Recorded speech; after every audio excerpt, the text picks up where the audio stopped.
One Piece is the biggest anime franchise and it got its live action remake this fall. And if you watched my review of the show, you'd know that it not only met expectations but surpassed them. I give my honest opinion about the show in that video and why I think it will change adaptations forever. However, in this video I want to talk a bit more about it and especially the changes made from the anime and what it will mean for the show moving forward. Today's video is going to be a bit different because today I'll be speaking with a close friend of mine who's an absolute One Piece weeb. If you haven't already, make sure you like and subscribe so you don't miss any videos from me. Okay, straight to the video. So Sam, I think we really need to get this out of the way. The anime and the show are two different entities, and I think while the showrunners will try their possible best to stay as true as they can to the source material, they'll fall short just because of how insanely unorthodox anime is compared to conventional television or Hollywood. I haven't watched the anime, so I'm just giving my opinion. What do you think? Well, I think they will try, but it's going to be a difficult one, isn't it? The sheer spontaneity of an anime series compared to, other forms of television, it's just really crazy. So I think they'll do their best. They'll try and stay as true as possible to the source material.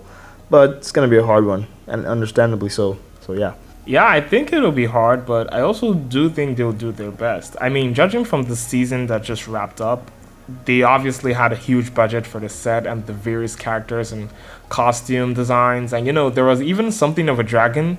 You said they're called Sea Kings. Yeah, Sea Kings. Sea Kings. So I'm just gonna go with dragon.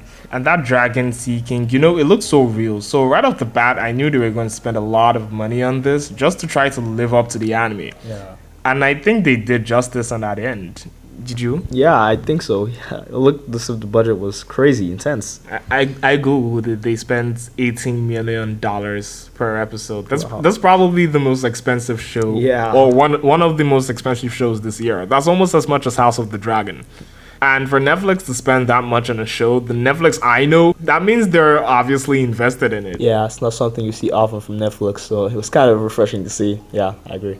Anyway, speaking of the characters, Luffy, Zoro, Nami, Sanji, Usopp, Kobe, among others, how do you think they are compared to the show? Because I watched a Vogue interview with Naki Godoy, and he admitted it was a giant challenge bringing Luffy's character to life in live action. I, for one, thought he did well, finding the right balance, not making it too over the top, as is the case in anime. Because from what I know, Luffy is widely insane. And it's going to be very challenging bringing that kind of character to life. So I don't know. What are your thoughts? Yeah, I think he did that really well. He tried to encapsulate all the best sides of Luffy we love.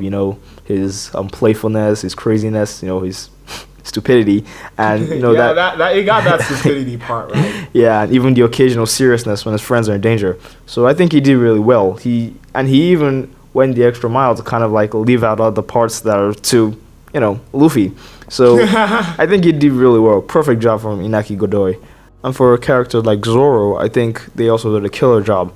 Although he kind of strayed from the original character, making him a bit, cold, distant, level-headed, compared to I actually like his IC persona. Yeah, I did too. It doesn't matter which verse, whether the anime or live action, Zoro is always my favorite. So I think, Zoro can do me no wrong. I think for the likes of Nami, they did a killer job on her aspects. Nami wasn't a character I actually ever liked, but I just found myself getting attracted to her live action version. Even more so than the anime. So I was kind of impressed by that a lot. Yeah. With a character like Sanji and Usopp, Usopp, I don't think I really like him in any of the worlds, but, Yeah, he's that kind of character who just look like, he's like, man, yeah. He's got a slingshot, right? That's got to give him points, right? He's got to be the least, the character with the least motivation out of all the Straw Hats, but, yeah, he's funny, so we'll give him that. Yeah, we'll give him that.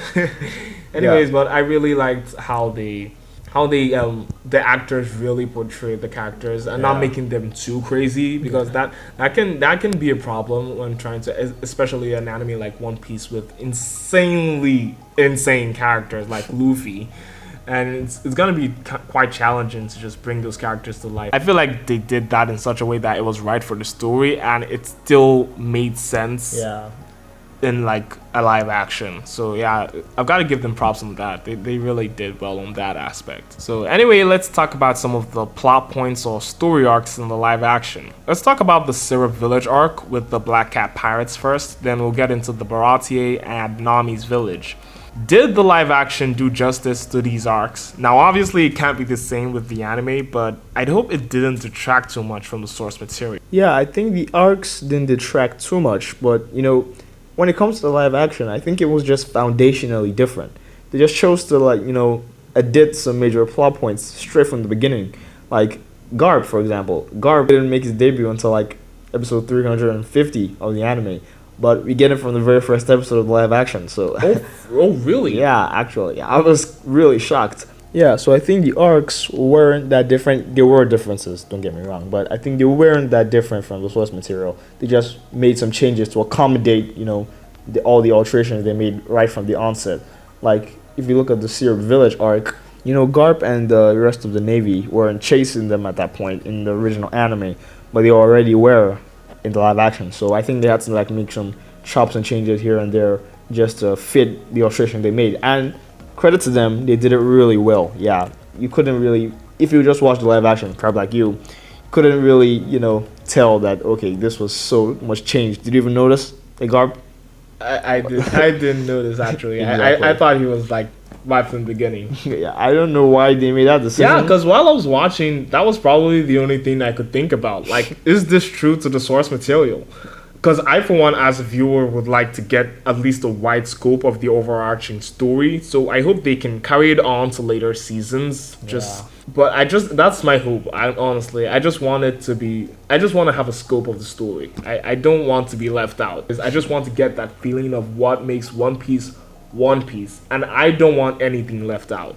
Well, I think that's going to become increasingly difficult from here on out because, from now on, there are going to be a lot more wilder and crazier things. And with the changes they've already made from the first season, it's going to become much more difficult to stick to the source material. So what I predict is that going forward, there are going to be a lot more changes.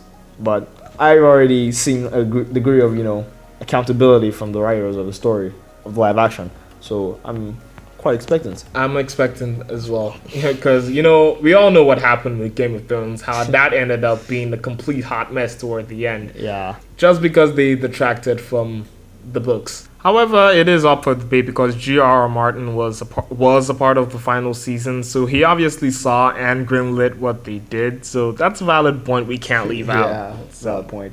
Valid point. So speaking of the Baratier, we got introduced to Dracul Mihawk, and that character is an epiphany, actually. That character is so much of a goated character in my eyes, and I want to know whether we're going to be seeing more of him later on in the show, and I also want to know how they are going to incorporate more characters like him, like Whitebeard and Blackbeard.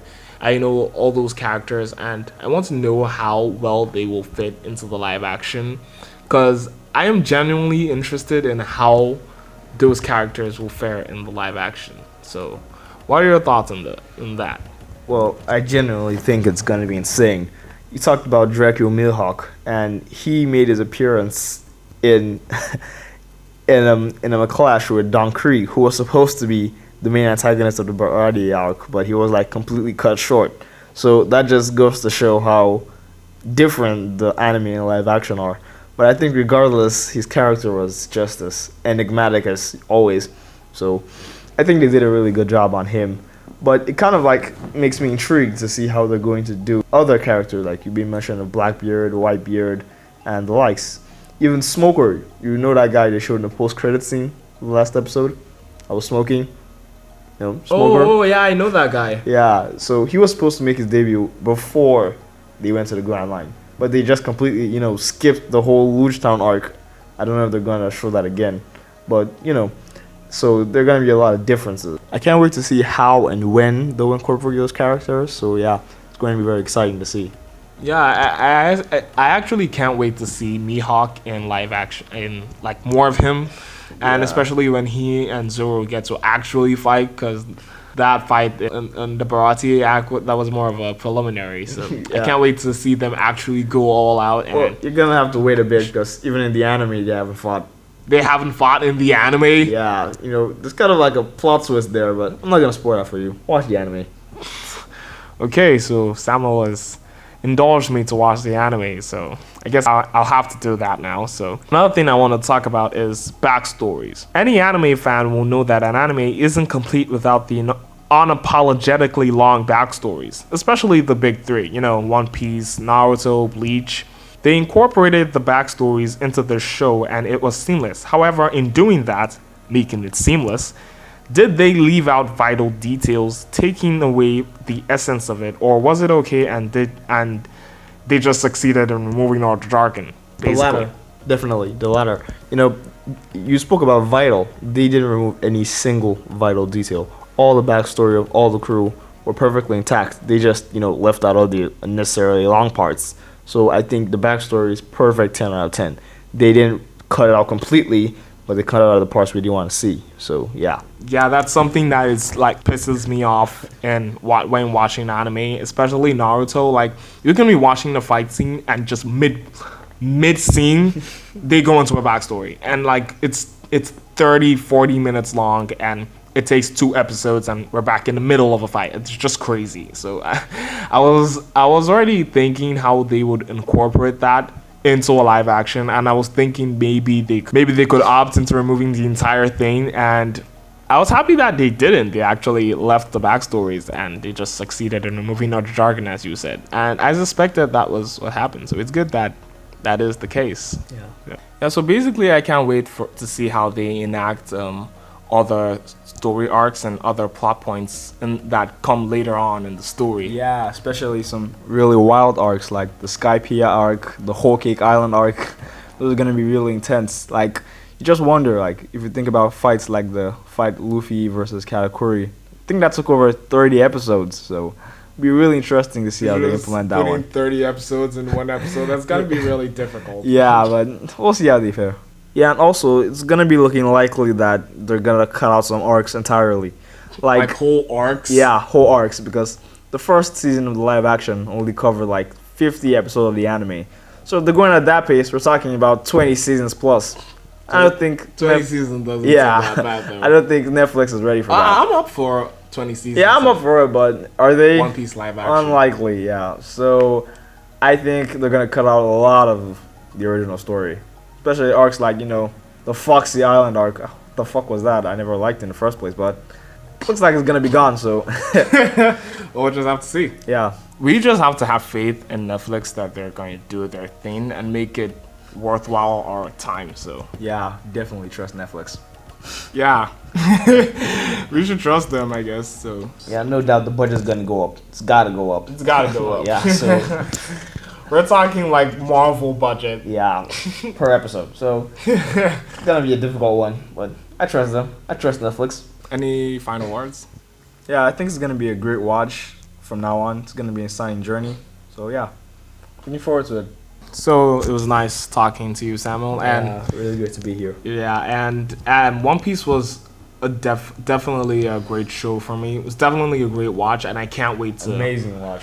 So I can't wait to see what Netflix has in store for us in the latter seasons, and I hope it's just as good, even better than the season that just wrapped up. So anyway, thanks for watching today's video. If you haven't already, like and subscribe for more contents like this, and if you want to check out Samuel's channel, the link will be in the description box below. So check that out. Jana. No final words. Like you have to say something. This like you just have to say something.